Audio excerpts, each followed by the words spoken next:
Hey, salut à tous, c'est Adam Bros et bienvenue dans cette toute nouvelle vidéo du concept qui n'a toujours pas de nom. Ça fait quelques temps que sur la chaîne on n'a pas parlé des réseaux sociaux en eux-mêmes et de leur évolution. On a parlé des influenceurs, mais pas des plateformes directement, alors que c'est un thème que je trouve très intéressant. En ce moment, et depuis un an, celui qui fait le plus parler de lui, c'est clairement TikTok. J'en ai déjà parlé sur la chaîne, donc je vais pas trop revenir sur son histoire, son fonctionnement ou même son rapport à la musique, parce que je vous renvoie vers les vidéos sur ce sujet. D'ailleurs, juste avant de rentrer pleinement dedans, j'ai un compte TikTok, donc n'hésitez pas à me suivre. Pour l'instant, il n'y a pas trop de vidéos et je suis pas très actif. Je vais essayer d'en faire quand même quelques-unes et je vais me lancer d'ici mai-juin dans des anecdotes de pop culture. Donc vraiment, n'hésitez pas à me suivre. Je pense que ça va être plutôt sympa. Et j'ai aussi un compte Instagram. Alors, je pense que la plupart d'entre vous le savent pas parce que j'en parle pas souvent sur la chaîne. Aujourd'hui, j'avais envie d'évoquer la concurrence entre les réseaux sociaux. C'est un truc qui aurait pu paraître impensable il y a de ça 6-7 ans, mais aujourd'hui c'est concret, il y a une véritable concurrence entre les différentes plateformes pour avoir un maximum de temps d'attention des gens. C'est d'ailleurs pour cette raison qu'ils copient chacun les fonctionnalités de l'autre, en pensant que c'est simplement cette fonctionnalité qui fait le succès de l'autre plateforme. Un exemple très concret, c'est évidemment les Fleets sur Twitter, qui sont les stories de Twitter, pour répondre aux stories d'Instagram elles-mêmes, créé pour répondre aux stories de Snapchat. Bon, alors pour Instagram ça a été un succès, pour Twitter pas du tout. Mais pour cette première vidéo sur le sujet, je voulais me concentrer sur le combat entre TikTok et YouTube. Et si l'idée vous plaît, vous me dites en commentaire et je pourrais faire Facebook et Twitter, ou même encore Instagram et Snapchat. Bref, globalement TikTok connaît une croissance exceptionnelle, alors que j'ai l'impression que de moins en moins de gens passent du temps sur YouTube, ou en tout cas que les gens passent de moins en moins de temps sur YouTube. D'après une étude réalisée aux États-Unis, en Grande-Bretagne et en Espagne, ce qui est quand même plutôt comparable à la France, sur plus de 60 000 familles, aujourd'hui les enfants de 4 à 15 ans passent autant de temps sur TikTok que sur YouTube, à savoir environ 80 minutes par jour, ce qui est énorme. Et ce temps est d'ailleurs en hausse énorme pour TikTok, avec plus de 100% de croissance, là où il est en légère baisse pour YouTube. La tendance est donc claire, TikTok peut potentiellement dépasser et à terme détruire YouTube. On pourra rétorquer que c'est uniquement fait sur un public jeune, mais justement, s'il y a bien une population à étudier pour voir une tendance sur les prochaines années, c'est les plus jeunes. Et surtout, croire que cette tendance ne touche que les enfants et les ados, ça serait se fourvoyer complètement. Aujourd'hui, beaucoup de vieux de mon âge, voire même plus âgés, sont sur TikTok. Et contrairement à ce qu'on pouvait entendre à la fin de l'été, non, TikTok n'a pas été interdit aux États-Unis. Et c'est vrai que si ça avait été interdit aux États-Unis, ça aurait énormément freiné sa croissance. En plus, les problèmes que j'avais évoqués en vidéo avec les labels de musique semblent peu à peu se régler avec des signatures de contrats, ce qui permet à l'application de proposer un catalogue énorme de musique disponible. Un autre phénomène qui montre le développement du réseau social, c'est la présence de vidéos TikTok sur les autres réseaux sociaux, à commencer par Instagram et Twitter. On en voit de plus en plus. On voit de plus en plus de personnes reposter des TikTok, y réagir, ce qui augmente sensiblement sa visibilité, mais ce qui montre aussi qu'il y a de plus en plus de gens dessus. Ça me fait penser un peu à l'époque où on voyait constamment sur Instagram des captures d'écran de tweets, et à partir de ce moment-là, un petit peu après, il y a toute une nouvelle population qui est arrivée sur Twitter, il y a plein de gens qui sont arrivés. Je pense qu'il y a un peu le même phénomène, c'est-à-dire que sur Twitter, à force de voir des TikTok qu'on peut trouver marrants, qu'on peut trouver inventifs, on va se dire pourquoi pas aller les chercher directement sur le réseau social. Et de ce point de vue-là, la proposition de TikTok de pouvoir laisser les créateurs faire en sorte que leurs vidéos puissent être téléchargeables,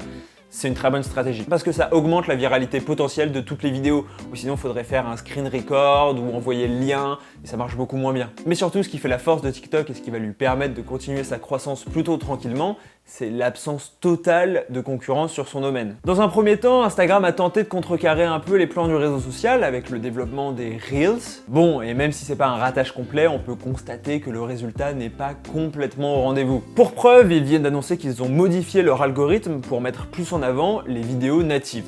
Qu'est-ce que ça signifie? Que les gens s'en servaient principalement pour reposter des TikTok, ce qui est arrangé par Instagram parce que comme je l'ai dit à terme, ça voulait dire plus d'utilisateurs pour TikTok. Et donc aujourd'hui, si vous voulez que votre Reels perce, c'est mieux de le faire directement sur Instagram avec les outils d'Instagram. Une autre tentative de concurrence a été Shorts, justement développé par YouTube. Et si vous allez souvent sur l'application mobile, vous avez dû peut-être en voir passer. Caballero et Jean Jass viennent d'annoncer leur album et la vidéo d'annonce du coup est un short si vous êtes curieux de voir à quoi ça ressemble. Pour l'instant, c'est un échec cuisant.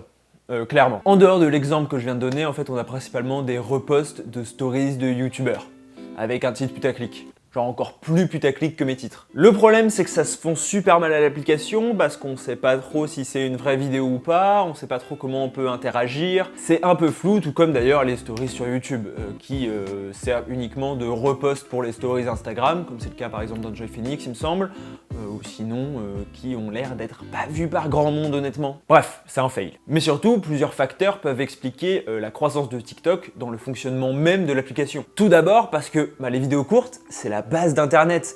Je veux dire, on a mis 10 ans à faire comprendre aux journalistes que non, YouTube c'était pas juste des vidéos de 30 secondes de chats mignons ou de mecs qui se filmaient dans leur chambre à l'arrache.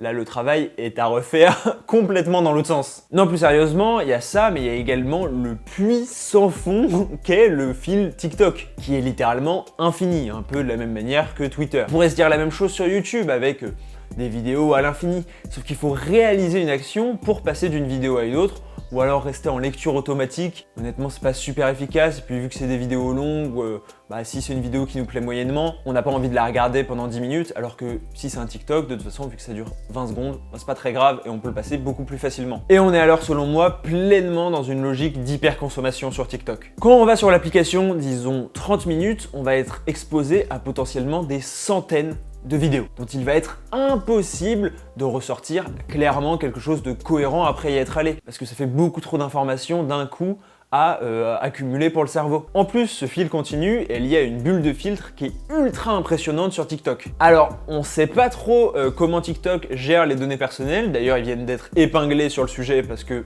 il manque de transparence, mais globalement, être dépendant d'un canal qui est décidé par un algorithme, c'est jamais bon parce qu'il risque de vous montrer uniquement des choses qui vous ressemblent, ce qui est plutôt confortable, on va pas se mentir, mais ce qui est un peu piège parce qu'on va avoir l'impression que tout le monde nous ressemble, tout le monde est d'accord avec nous, alors que c'est absolument pas le cas. D'autant plus que ce qui marche, c'est que les vidéos TikTok reviennent aux fondamentaux d'internet par des vidéos courtes, mais surtout par des vidéos faites à la main, entre guillemets, par des créateurs indépendants dans leur chambre, à qui on peut beaucoup plus facilement s'identifier que des youtubeurs qui aujourd'hui ont soit beaucoup d'argent, ou en tout cas beaucoup d'équipes techniques et beaucoup de mise en place, de caméramans et de choses comme ça. Et donc encore une fois, la professionnalisation du contenu sur YouTube, dont j'avais parlé dans ma vidéo sur le métier de youtubeur, est une bonne chose de manière globale parce qu'on a une meilleure qualité, mais ça creuse aussi un fossé entre le spectateur et le youtubeur. Là où YouTube avait à la base comme attrait principal de ne plus avoir ce fossé. Et donc le fait d'être face à un fil continu sur TikTok décidé par un algorithme, ça va nous rendre énormément passifs par rapport à l'application. Et cette passivité, elle va faire la force, mais aussi la faiblesse de TikTok. Elle va faire sa force parce qu'elle va permettre à quasiment n'importe quel créateur ou n'importe quelle vidéo d'exploser à un moment donné, parce qu'il est mis en avant par l'algorithme,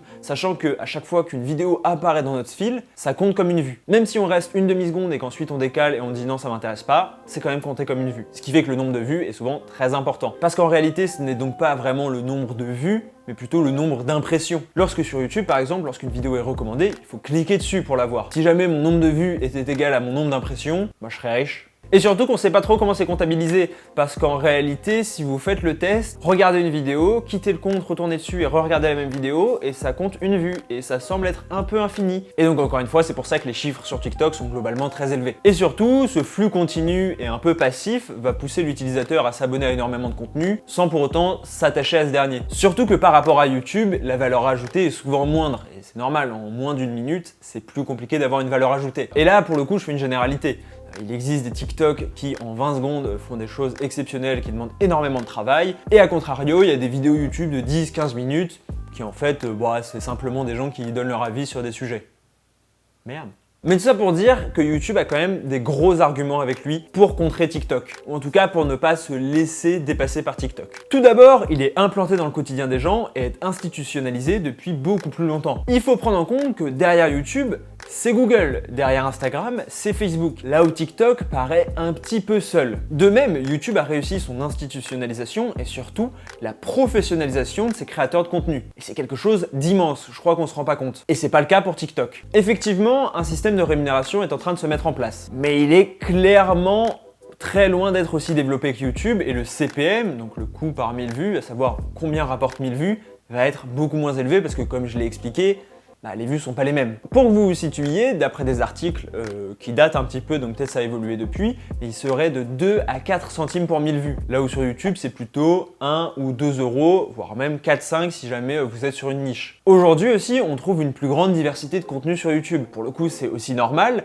TikTok est une application qui est très jeune, donc petit à petit, je pense qu'il va y avoir des modes, et il y a déjà plusieurs courants qui sont en train de se développer sur TikTok, mais ça va prendre un peu de temps. En tout cas, ça confirme une tendance qu'on voit sur YouTube et qui, à mon avis, ne va pas s'arrêter de sitôt, c'est que le contenu long va devenir de plus en plus important sur la plateforme. Les créateurs de contenu vont probablement privilégier TikTok, là où ils ont beaucoup plus de visibilité et où la plateforme est faite pour eux. Surtout qu'en vérité, je sais pas dans quelle mesure le vrai concurrent de YouTube n'est pas Twitch, plutôt que TikTok. Tout d'abord parce que c'est une plateforme qui est énormément chronophage, qui prend beaucoup de temps parce que les lives sont très longs, et même si les gens restent pas forcément tout le live, et qui a réussi déjà à attirer quasiment tous les gamers, et qui s'ouvre désormais à d'autres choses. Et non, je fais pas référence à la politique, on en parlera dans une autre vidéo. Aujourd'hui, les forces semblent s'équilibrer un peu entre les trois, et on voit pas clairement l'un prendre le dessus sur les deux autres, même si YouTube reste pour l'instant dominant.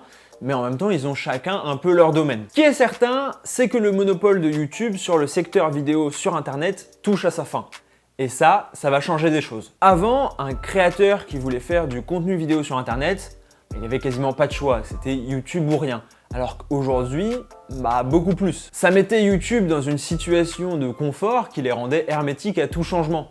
Ou en tout cas toute amélioration. Aujourd'hui, le vent tourne et YouTube est de plus en plus pressé de proposer des nouveautés pour redevenir aussi attractif qu'il l'était. Le problème, c'est que, et pour le coup il faut être objectif, les nouveautés de YouTube depuis quelques années, ça a principalement été des échecs. On peut penser évidemment à Google+, qui n'est pas directement YouTube, mais qui était plutôt lié. On peut aussi penser aux messages privés sur YouTube. Ils ont tenté de mettre ça en place et ils ont tenté de faire de YouTube un véritable réseau social, ce qui s'est avéré être un échec, et là où TikTok réussit très bien à le faire.